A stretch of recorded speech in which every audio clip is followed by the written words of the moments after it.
I'm part of at least 40% of the population. So I actually looked it up, and it is 5 to 25%. So basically 40%. More commonly suspected to be 5 to 10%. So basically 40% of the population that almost 40. Yeah, with, if it's 5, it might as well be 40. Why not? That's how math works. Well, I mean, if you add 25 and then you said 5, so that's 30, and then you add the 10, that's 40. Are you going to try to girl math your way into... I'm going to girl math this right now because, folks, I play with an inverted camera. Gentlemen, we can rebuild him. We have the technology.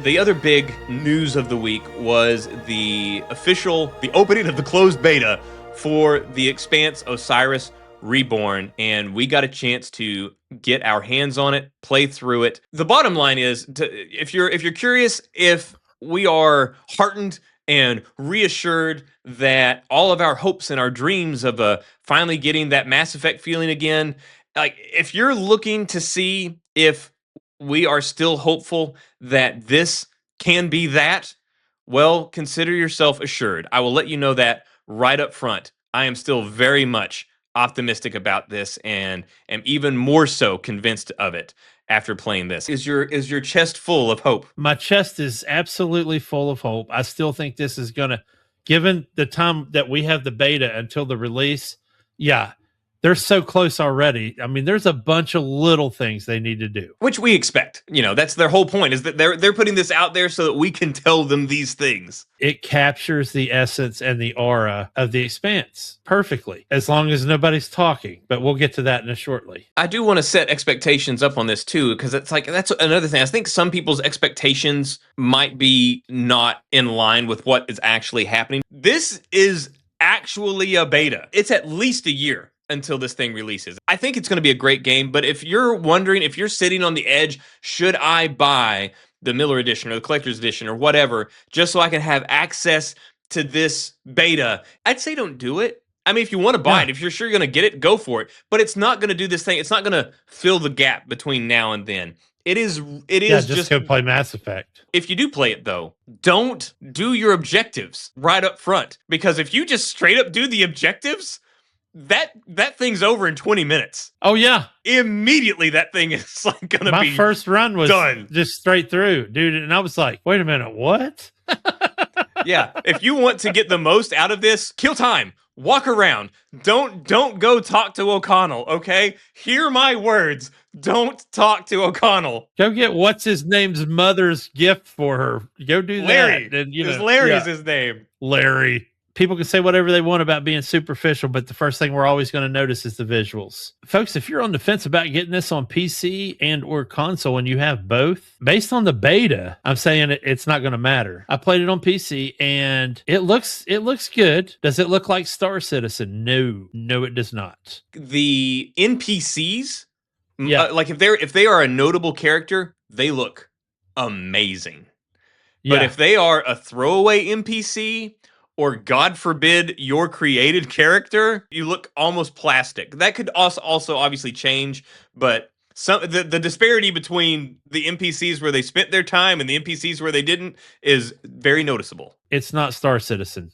It's not even Crimson Desert, but it does look fantastic. So I don't want to undersell it. I think there's going to be more done to it. I think that they're going to do more as far as like textures and probably filters and things like that to make it a little bit more gritty, because that's one of the things that we love about the Expanse is that it feels gritty. There's engine rooms.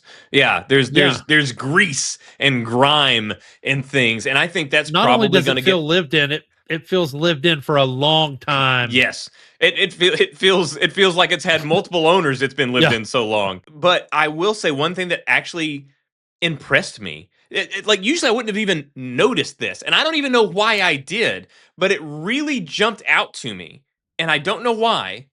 But during conversations, maybe it's because I'm a hand talker. Obviously, I'm a hand talker. But during conversations, like especially whenever you go and you speak to the shop owner, and you get to persuade her into like sharing gossip with you, the way that you move while you talk is really natural. In Mass Effect, you're very stiff, you're very upright. My name is Commander Shepard. This is my favorite store on the Citadel. But in the conversations here, they're very animated, and that it feels natural. People move like they would naturally move. They move their hands, and the way they move their hands makes sense for what they're saying. Yeah, and I agree with you. I thought that part minus the actual talking. I thought Which the I'm sure is on your movement. list.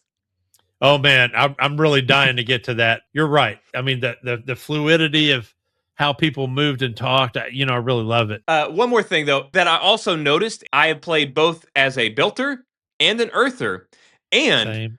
the belters are tall. Like the belt, they have the height Larry, did discrepancy. you see Larry over Yeah. over the?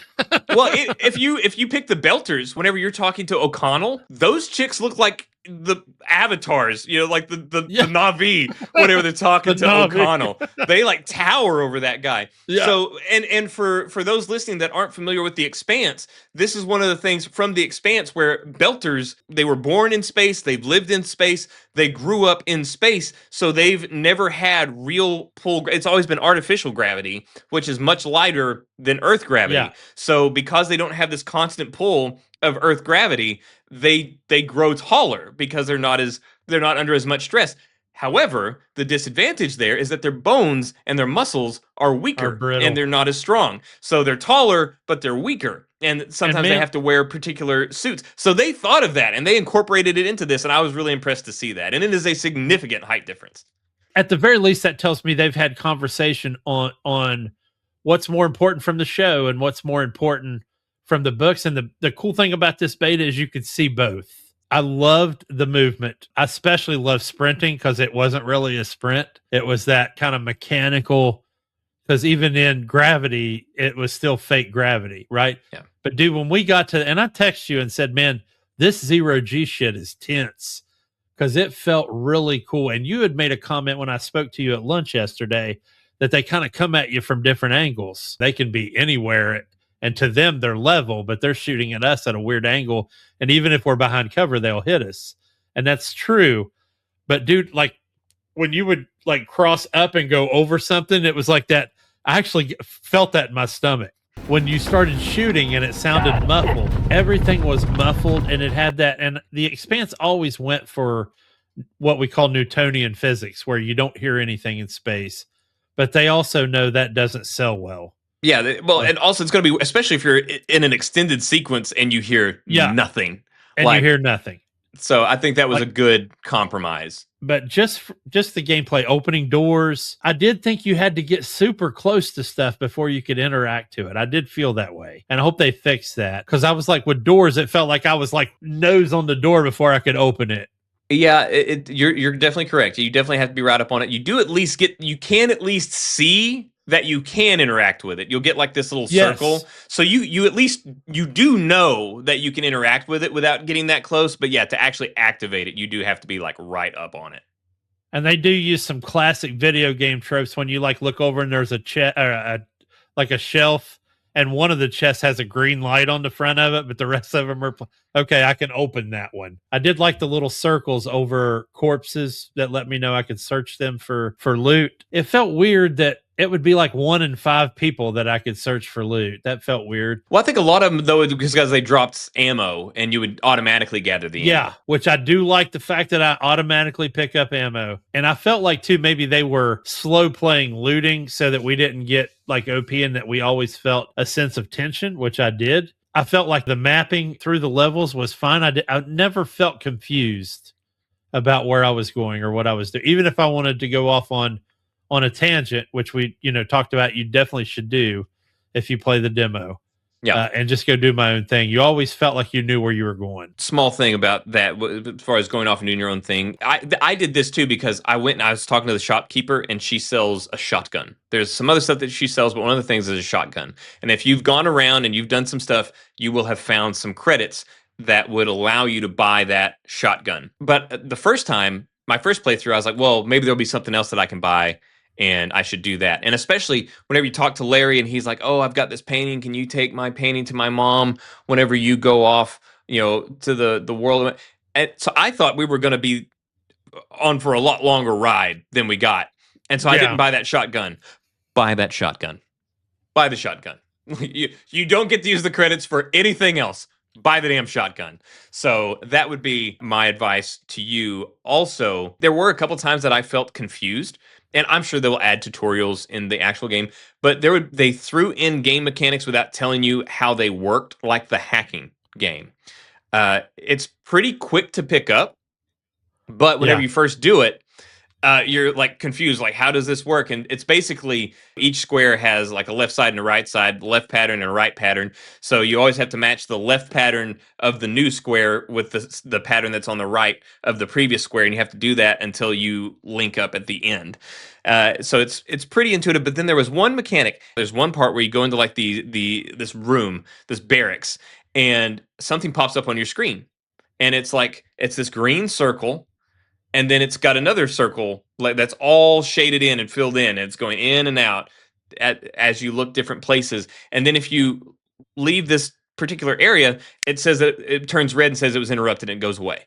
But then if you go back, it comes back. So I can tell you how it works. Given the way that it presents itself, and then there's no tutorial, it gives you the impression, given that you've got the green circle, like this green outline of the circle, and then this other, you think, oh, I've got to It's like fill an this. aura. I've got to fill this up.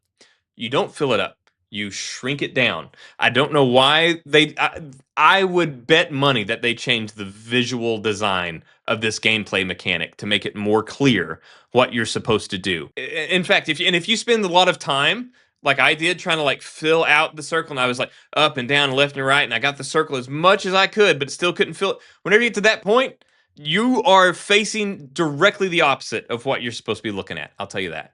I really enjoyed the rate of fire and the cyclic speed between the different types of weapons. Oddly enough, I enjoyed the SMG more than the assault rifle, which is weird for me because I typically hate SMGs. I usually hate SMG. I didn't even use the SMG because I was so sure I would hate it. I'll go and I'll change it. Since you're going to get me to go in the green circle room, then you need to go use the SMG. The cover mechanics are straight out of the Division. All of it, plus Mass all of it Effect. is Mass Effect. This is Mass Effect. This thing stole Mass Effect 2's homework and put its name at the top. I will say the enemy, at least in the beta, the enemy AI hits a lot harder than Mass Effect's AI does. You can be one shot if you are stupid. You also have the classic video game trope of the laser red line for snipers, and they are everywhere in this beta. I mean, they are everywhere. Not only that, usually in games, you get the red laser, you're like, oh, there's a sniper. Let me get some. Yeah. By the time you're like, oh, there's a boom, you're dead. They got you. Yeah. Like, you see that, you immediately take cover. It's not like, oh, they're going to shoot me soon if I don't fight. Like, no, they will shoot you then. And you have to change cover constantly because they will try to flush you out with grenades. There'll be grenades on you constantly. Well, that in your cover is also very destructible, especially on the outside. When you get into the 0G section, they can be anywhere. They can be above you, firing down on you from behind cover, and you're like, why am I still getting hit? I'm behind cover. Video game logic says I should not be able to be hit, but you will be hit constantly. Maybe part of this was the science of 0G, but like you can aim at the belt of an enemy and just spray them to the head and they would be dead. And once you got to their head, you also got a very satisfying. Oh, yeah. And in 0G, it was even better because you got that one instant puncture that they knew they were, and they would just float off. Yeah, yes. Or if there was the explosion, you got the starfish cartwheel as they just, Overall, I thought the combat was great, both in G and 0G. One thing that I found in combat, so I was in my second playthrough, and I'm like, okay, I'm going to get my shotgun. And I got the shotgun. I'm like, now I'm going to use the shotgun. But I was like, I'll wait to equip the shotgun until I know that they're going to be closer to me, because before that, I'll just use the normal weapon because they're going to be a little bit further out, and I'll use the assault rifle. So I did that. Then whenever I went to change, I was like, okay, I got them. Now I'm going to get closer. Now I'm going to use my shotgun. Can't change your equipped weapon while in combat. That's got to change, man. Like that, because you have one primary weapon, one sidearm. Either give us at least two primary weapons to switch from, or allow us to be able to switch them during combat, because we have, in this demo alone, at least an assault rifle, a sniper rifle, and a shotgun. You have medium range, close range, and long range. And all of those will happen at every encounter virtually that you have. So you need to be able to switch them. So yeah, the fact that I still could not switch to the shotgun during combat Didn't like that. You know, now that you said it, it did kind of piss me off too. Although I typically went into combat with just whichever one I had built up ammo for, which is the only reason I even found out how much I loved the SMG. It was because I had burnt so much assault rifle ammo. But then I guess what happens after if you exhaust the ammo of your primary and then exhaust the ammo of your secondary? Can you not even switch during combat? I don't know. They got to change it. They got to come up with a better solution. I'm going to agree with you, even though, yeah, that's beyond stupid. There's got to be, they got to fix that. Yeah, you can't be smart enough to give us mag boots and stuff and then not allow us to reach back and grab a different weapon. Yeah. I mean, couldn't possibly reach behind my back. They're shooting at me. Yeah. Or maybe I had it tactically slung on my front. It makes no sense. Dumb. So, yeah, that was my big gripe as far as the combat was concerned. If you have watched the show or read the books, the Belters use a very specific dialect it's basically called Belter Creole is how it was developed. When I chose a Belter as my first playthrough, I totally expected them to hear things like Baratna and, you know, him gonna go fly shit, boss man, you know, shit like that. And you didn't hear any of that. Well, you did. There was a time where you play as the Belters. There was a time where they actually do use the words. And you say it about all Beltalota. But they don't hit because they're saying them like they say everything else. There's no code switching or anything like that. Yeah. It really is a white girl at the Mexican restaurant that says, "Uno más margaritas." And you say it about all Beltalota. You know, it's that. It's that. Like it was bad. You can't say Beltawala or whatever. It just like some blonde chick that just learned a new word. You know, like it was rough. Yeah, that one jumped out at me too.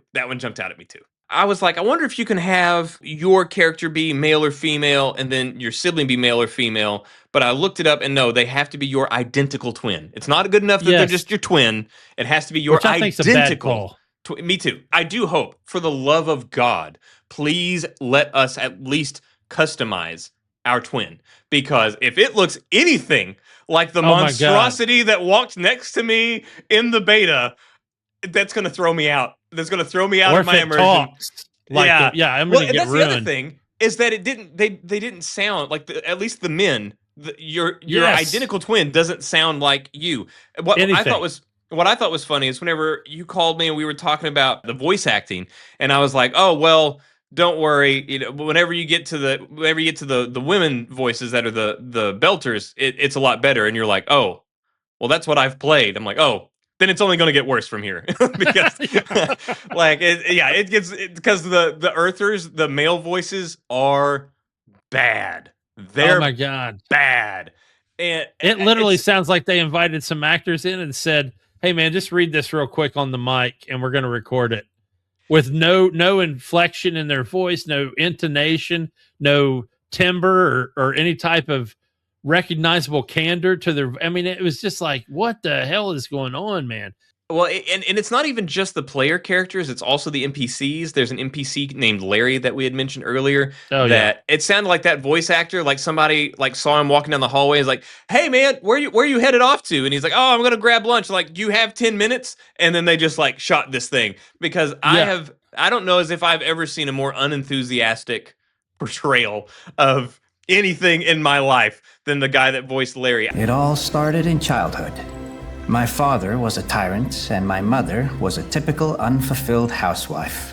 I really hope, and again, we've got at least a year until the full game comes out. Yeah. I really hope that they go back and they really knock out those vocal performances. And whenever it comes to the player characters, I hope it's not the male voice and the female voice. I'm hoping there are multiples of both. I don't want to get stuck with a bad one if there's only one option either way, because I'm not optimistic about that voice acting if that's it. So hopefully they change that. Hopefully they give us more options. And also, whenever it comes to your character, I would really like to see them take a page from Mass Effect's book here, and that is have a highly modeled and detailed master model for the male and the female. Like the Commander Shepard.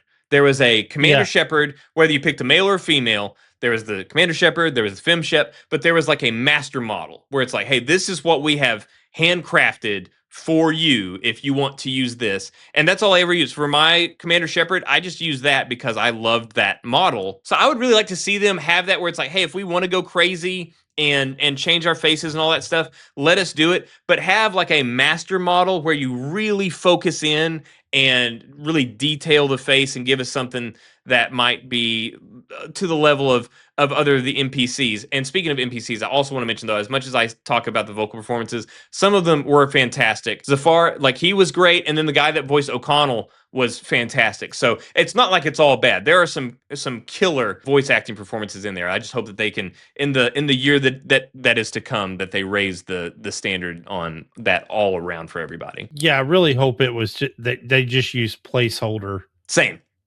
dialogue. So and models. I don't want my twin to have a mohawk and tattooed sideburns no matter what I do. Like, I can't stress enough how much I need my twin to not have a mohawk. And in this beta, whether you're a dude or a chick, it's a mohawk. Your twin is a mohawk.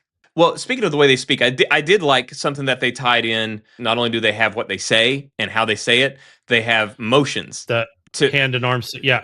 Yeah, and you see that in your conversation with Larry, where he has different movements to indicate that, like, hey, I'm not joking, this is serious, or all this stuff, and they have this whole code that they brought. It was great. I was very happy to see that. My last category was just the options, and specifically the camera options. I'm part of at least 40% of the population. So I actually looked it up, and it is 5 to 25% of the player base. So basically 40%. More commonly suspected to be 5 to 10%. So basically 40% of the population. Almost 40, yeah. 5. If it's 5, it might as well be 40. Why not? That's how math works. Well, I mean, if you add 25 and then you said 5, so that's 30, and then you add the 10, that's 40. Are you going to try to girl math your way? Yes, I'm going to girl math this right now because, folks, I play with an inverted camera. I've always played with an inverted camera. To me, that's the normal camera. I'm sure they will cater to your extreme minority by the time the full release comes out. Oh, they're already talking about it. I will judge people that invert their horizontal cam. I never understood that. But there's a sizable amount of the population, apparently, that inverts their horizontal. Might as well be 40% of them, in fact. It's probably 40% at least.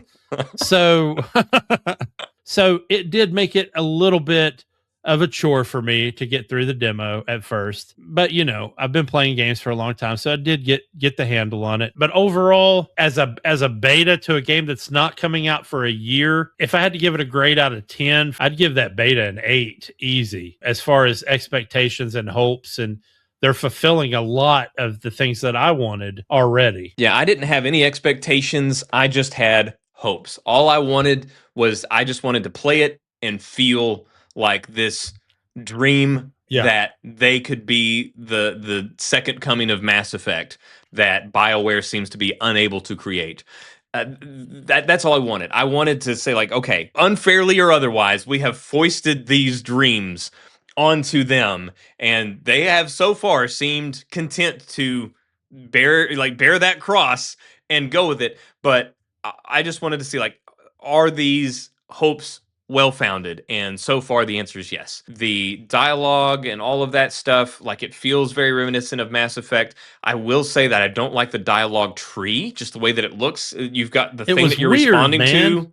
You've got the thing that you're responding to right here in the middle of the screen, and then you have your options appearing here. So it's like, instead of what you're used to, where you've got, wherever on the screen they put it, they've got what you're responding to, and then all of your options are grouped. It's just weird because you have the thing there, and then on either side of it, so you have to, like, if you want to look at your options, you have to, like, okay, option, skip over the part that I've already read, and then option. It's just weird. It's clunky, and I would bet that it changes before release. Yeah, agreed. And I'm still, super excited. Same. So again, if you're on the fence about buying right now just to play the beta, don't. It's not worth it if you're on the fence. It's not worth because it's very short. It really is just a snippet. I'm not saying it's not good. It's very good. It's not worth it. You can finish this thing in like 20 minutes max if you wanted to. But it's a nice little snippet. But yeah, if you're on the fence, just wait. But if you want to just kind of see like how close they can get to the Mass Effect vibes, and you're excited and you're going to play it anyway, why not? It's great. I must